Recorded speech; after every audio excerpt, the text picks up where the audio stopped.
Okay, family. If you want to see the whole video, this is where you have to go and watch the whole video. It's like an hour long. I ain't doing an hour long what they say, but you have a lot of facts. As normally, you normally do have a lot of facts, and hopefully that YouTube don't. YouTube have a tendency of telling you violate community guidelines because it's free speech, and they don't want people to wake up. They just want people to be stupid and dumb, and believe what they want them to believe. Like he's saying, the media, bunch of bullshitters, man. Anyway, folks, this is the whole video. If you want to go and watch it, click it from here.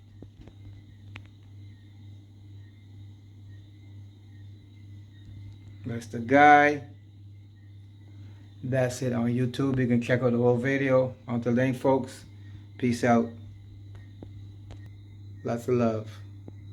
This is this is the main thing I've learned in the past 5 years that I'm 54. I've lived in this country my whole life, and because I, unlike everyone else in Washington, actually kind of believed in the basic premise of democracy, which is the majority rules. That's the most basic fact of democracy. The people run their own government. You often hear people say the news is full of lies, but most of the time that's not exactly right. Much of what you see on television or read the New York Times is in fact true in the literal sense. It could pass one of the media's own fact checks. Lawyers would be willing to sign off on it. In fact, they may have. But that doesn't make it true. It's not true.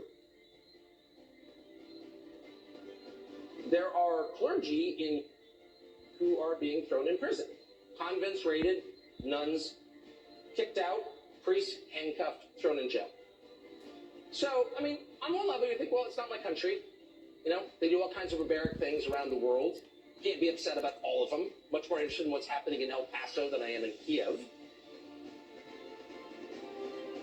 If you get a majority of people to vote for something, that's now the law. And that's totally untrue. You can put it in a ballot referendum, some judge will overturn it. Well, what about democracy? You can spend billions of dollars on a foreign policy theory that nobody actually supports. Amidst the cacophony of societal discord, his words become a call for introspection and reconciliation. If I tell you that a man has been unjustly arrested for armed robbery, that is not, strictly speaking, a lie. He may have been framed. At this point, there's been no trial, so no one can really say.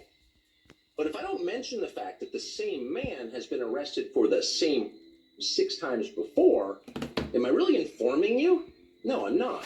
I'm misleading you. And that's what the news media are doing in every story that matters, every day of the week, every week of the year. A country without free speech is not a democracy. Free speech is a prerequisite to democracy. You can't have it without it. You can't have a dinner party without dinner. You can't have a democracy without free speech. Period. In the end, most governments are run by a small group of people for their own benefit without reference to what the majority wants.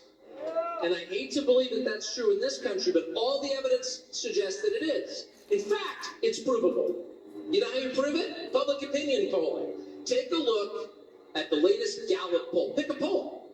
What are the top 10 issues for people in the United States? And then compare those to the priorities of your leaders. So people are leaving Michigan because it's very hard to make a living here, and you're constantly hassled by a government that never stops growing and that is leeching off an economy that hasn't grown in decades, okay? That's the truth.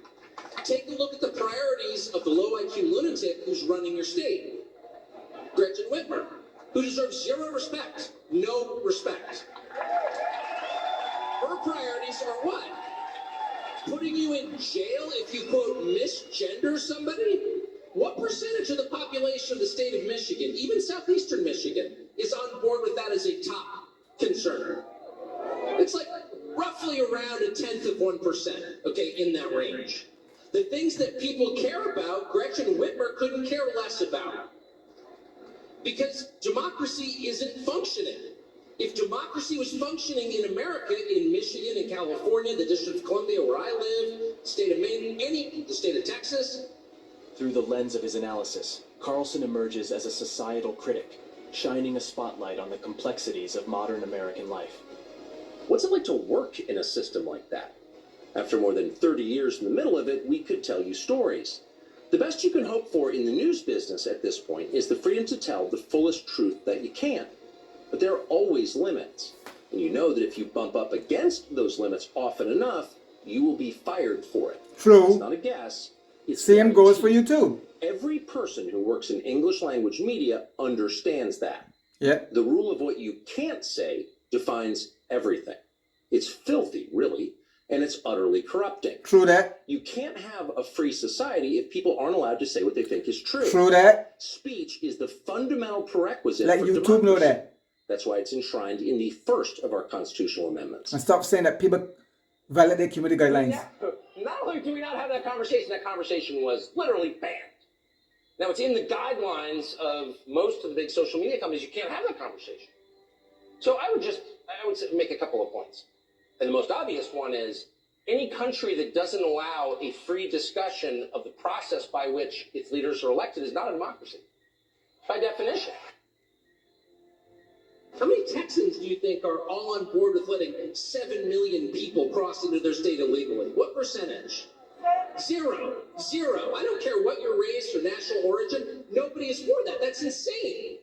Has the governor of Texas done anything meaningful to stop that? No. The Republican governor? He's got a National Guard. He's the commander-in-chief of the National Guard. And it's Texas, so they're all large. And they have double-stack magazines in their sidearms. You think they couldn't stop that in a week if they took force? Just assemble along the border. We're not doing this. No, he refuses to do that. He won't do it.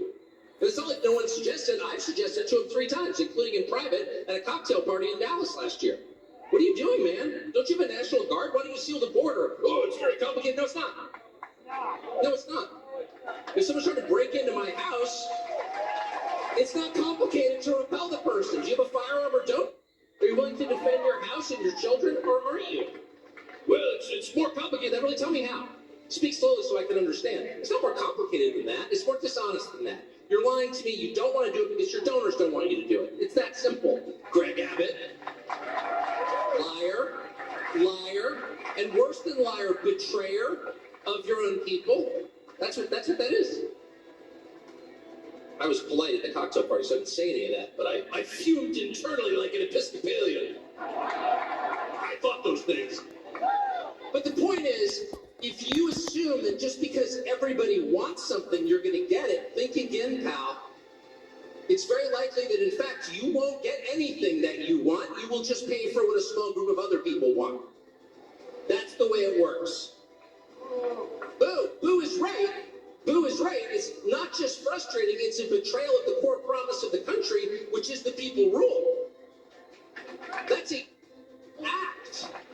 In the realm of public discourse, he stands as a voice of reason, urging citizens to confront the challenges that divide them.